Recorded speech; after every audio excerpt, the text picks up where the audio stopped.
Last time, on Sailing Kittiwake, we explored Formentera, the most beautiful place we've sailed to, with its sandbar and crystal clear waters.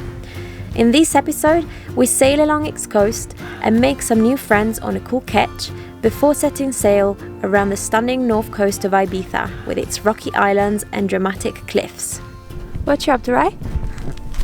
Well, we dropped a couple of things in the water. One was the soap, which we dropped when Eleanor was having a shower, and the other was the big screwdriver, which I dropped when I was adjusting the wind vane. So I'm going to go and try and find them. Hopefully I'll be able to find them and pick them up, but I'm not 100% sure exactly where they are, so I might have to search around a bit. But it's quite cold water, so around my wetsuit.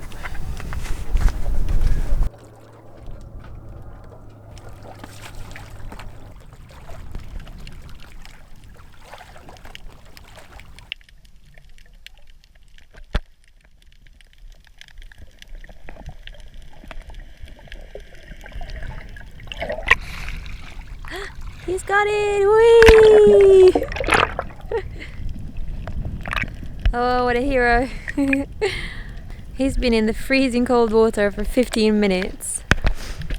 Just so we don't pollute this bay. So the next challenge is finding the soap that I dropped. What have you got? Some rubbish? Yeah. Plastic, huh?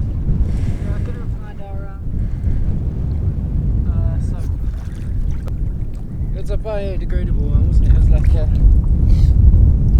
eco-friendly one, so hopefully it won't cause any problems.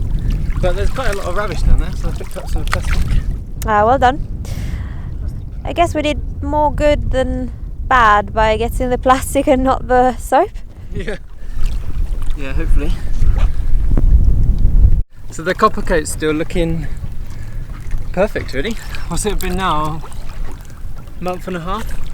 Yeah, at least a month and a half. And there's no like oxidization or slime or anything on it. It's just like exactly as we put it in. Yeah, as we left it, right? Yeah, and I thought now, because we're like sat rather than moving through the water all the time, because we were in anchorages, I thought it would like slime up really quick, but no, nothing. It's pretty good. Yay! Warren went snorkeling and saving the world. I prepped the boat, so we're ready to go. This thing falls off all the time. All the time.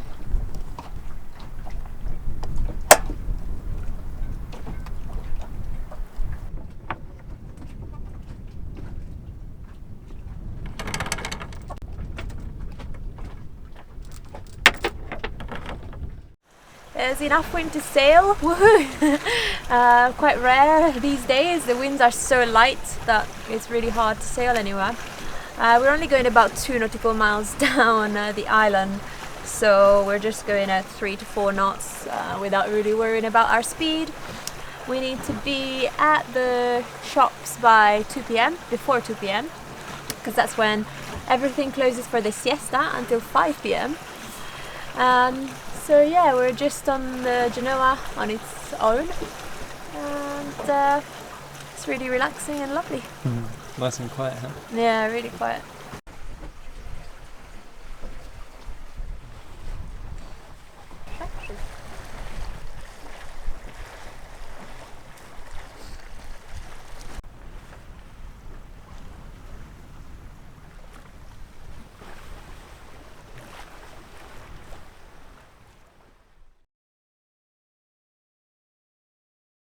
Since the last time we've been here, they put out all these buoys that you can see, I guess. So it means we can't anchor very close to shore, and so it's going to be quite a row and the water isn't as good. When we go shopping, we tend to take these big backpacking backpacks, and then you can really stuff them full of a load of groceries, and it's much easier to carry it back to the dinghy. We thought about granny carts. We're not precious about being cool because we're not very cool at all. But most of our dinghy landings are on beaches, aren't they? Yeah, I think a granny cart would be alright if you're like in a marina or something, but getting the granny cart in the dinghy and then to the dinghy, especially like here for example, we have to walk down a long like gravelly track, so it probably wouldn't be that much use. So we always lock up the boat, not because we don't trust anyone, but everything we own in the world is inside this boat.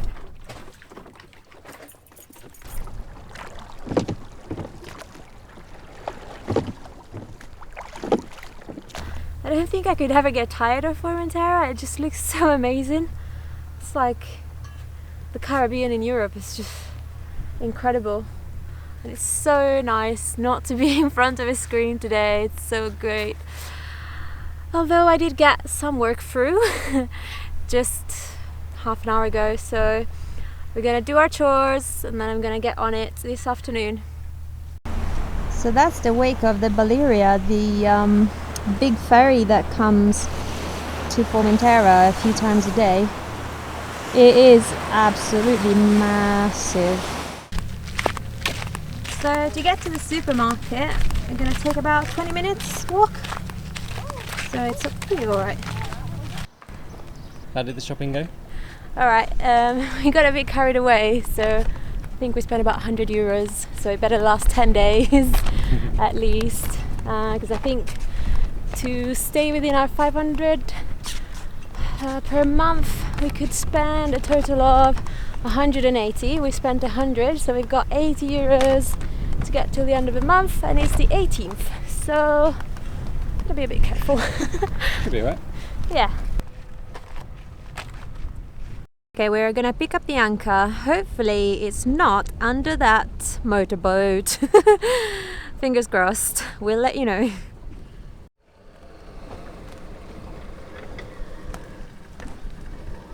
Yeah, he's moving out of the way. Thank God he was on board. That wouldn't have been fun. So we decided to leave that anchorage, not only because the forecast was wrong and the wind is quite strong. We are on a close reach with part of the Genoa out and we're doing 4 knots. And there's quite a big swell. Well, it's quite choppy basically to be at anchor on this side of the island. But anyway, we'd rather be more protected. And as well, while we were at anchor this morning, 2 guys who recognized us from our channel invited us over for barbecue tonight at the old anchorage where we were, which is really lovely. One of the perks of having a YouTube channel, I guess, we just get knocked on the hull a few times and it's much easier to make friends that way. So yeah, we're heading over so we can go for a barbecue. We'll try and take the camera, see if they're not too shy, because they're on a really cool ketch, I think. And we were taking videos of it this morning actually, so it's gonna be pretty cool to see their boat.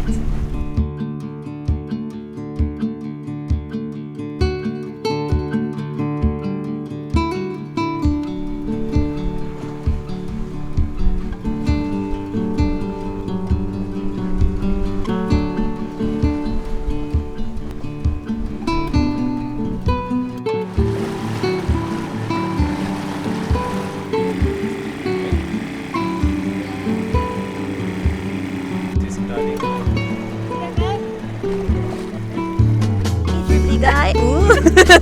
Closely. Remember, I want you to come up the front. I know. I timed to the witness No. Everybody's going out over there.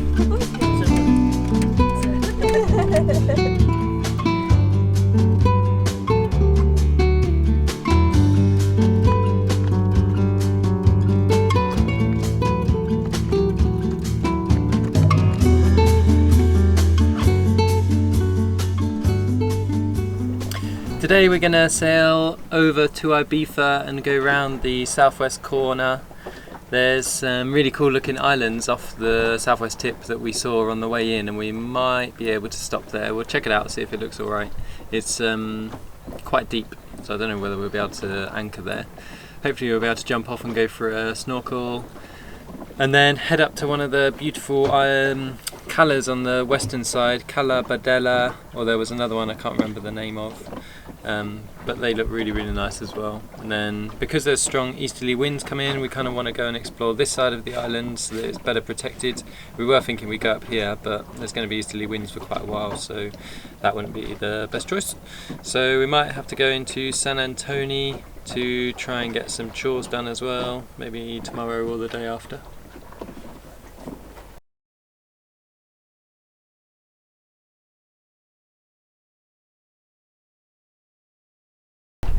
I'm going to hoist the main while we're pointing into the wind, and then hopefully we'll be able to just sail off straight that way. We picked up a mooring ball last night, so hopefully it should be as simple as dropping the mooring ball and heading off.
How did you find sailing off the mooring ball? Really satisfying.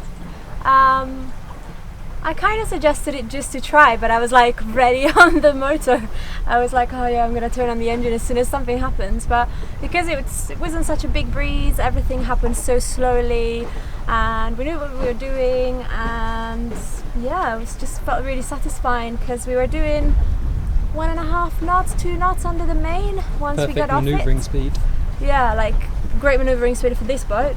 And then I got the Genoa out, and about 4 knots, not too bad, and we're still sheltered from the land, so hopefully once we pass the headland, which we'll see in a second, we should pick up more speed. Hopefully the waves don't pick up. Yeah.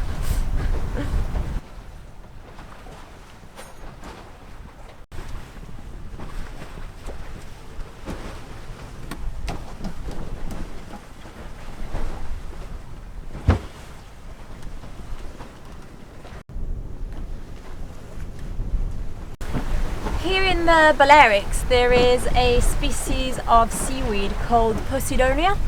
I'm not entirely sure whether it's only typical of the Balearics or not, but it is pretty much essential for the ecosystem around here.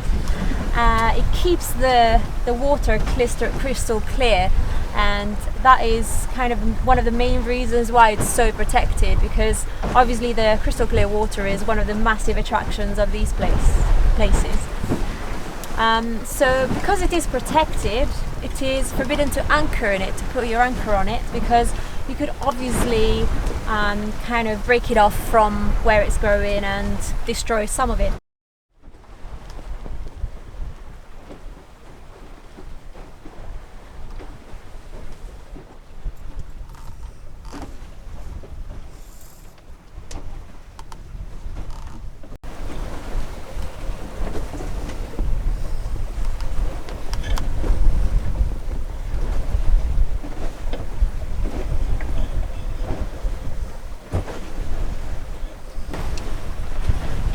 So we're trying out our South Atlantic S440 wind vane today. We're on a close reach, I'd say. The wind's just forward of the beam, about as close into the wind as this boat really goes. And it's working perfectly. We're holding a course here of about 316 to 320, just aiming for the headland in that direction. And it's correcting course fine, really. Like the air vane doesn't seem to be moving around very much, but then the rudder is just moving very slightly, and it's just doing really gentle corrections just to keep it on course perfectly. It's not yawing about very much at all. But it'll be interesting to see when it's on other points of sail whether it does move about more because the boat's being moved around more. But so far so good. So the wind conditions today are about 12 knots on average, probably about 10 to 15, and we've been doing about 4 knots in this direction. So yeah, that gives you an idea of the kind of conditions that the vane is working in.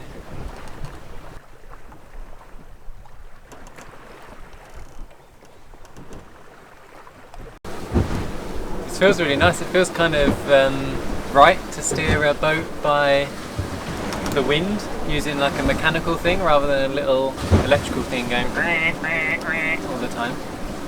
It just feels like it, yeah, just feels like the right thing to do. I really like it.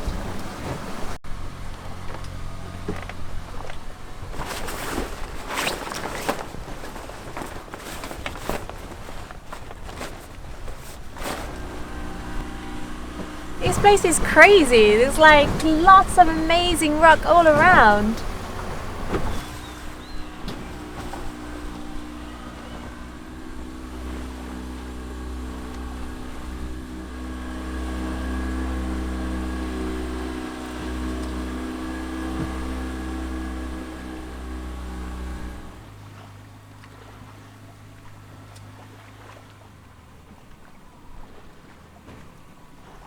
So it's really deep, even maybe like 50 meters out from the shore. So I think obviously with it being steep islands, they're really steep too. So I don't think we're going to be able to anchor and go for a snorkel or anything like that. So I think we'll probably head off up that way. It's a bit of a shame because it would have been cool to spend some time here, but it's just not that safe anchoring that into the close when it's this rocky really.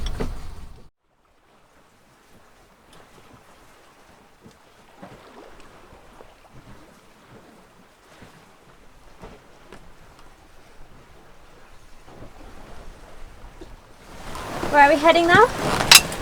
Well, as there's a fair wind, we're going to try and take advantage of it and just potter further up the coast. The wind's also coming onto this coast, so I don't think these anchorages over here will be that great. So we're going to head up between these islands in front of us and maybe anchor to the east of the biggest one. I can't remember the name of it, but it looks pretty good, and there's some friends there who said that it's like empty and really good, so maybe we'll head up that way.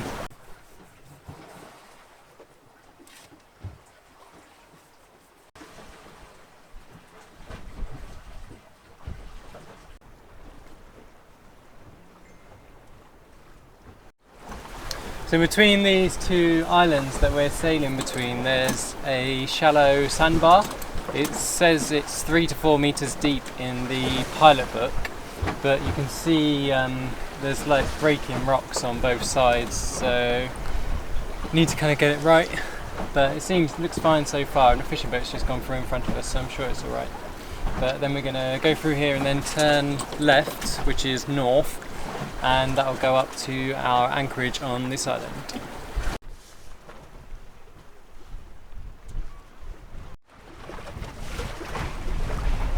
That looks pretty shallow.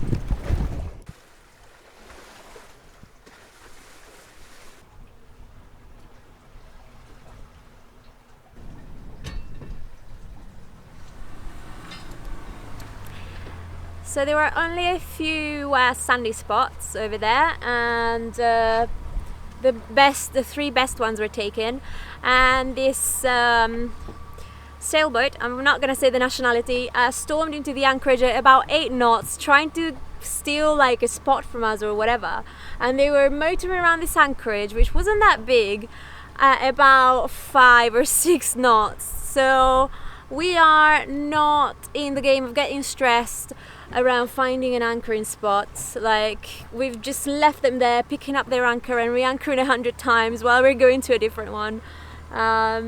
It doesn't seem like there's enough sand. It's all Posidonia, so we can anchor in there, and yeah, we're just gonna check a different anchorage out. I am not up for this. So a good thing about the Balearics is that if you turn up at an anchorage and it's no good like that last one, then the next anchorage is only like half a mile away. So there's another option here, but it doesn't look quite as good, so we're going to go into this one. It's got a big super yacht in it, but hopefully there'll be space. And if there's not, then the next one is just 10 minutes further on. It's called Calabasa. Calabasa. Because of all the wind coming from the land, I can smell the pine trees on the shore. It's really lovely. I can really see why they called it the Pine Tree Island. So we just came over into this really cool bay called Calabasa. There's really nice clear water, and Eleanor just caught 4 breams in the space of about 10 minutes, which is really good. There's loads of bream around the boat, and we're sat in some really nice crystal clear water over sand. And there's some really cool looking caves over in the corner, which we're going to go and explore on Marika at some point. And there's quite a nice looking touristy beach over in the corner as well, which maybe we'll go to after everyone's gone home. Thanks for watching. If you enjoyed this episode, then please give it a thumbs up and share it with your friends. We'd like to thank our Patreon crew who support the production of these videos. If you'd like to support us too, then follow the link to our Patreon page. Don't forget to follow Sailing Kittiwake on Facebook and Instagram for real-time updates. Join us next time as we sail the dramatic, mountainous north coast of Ibiza.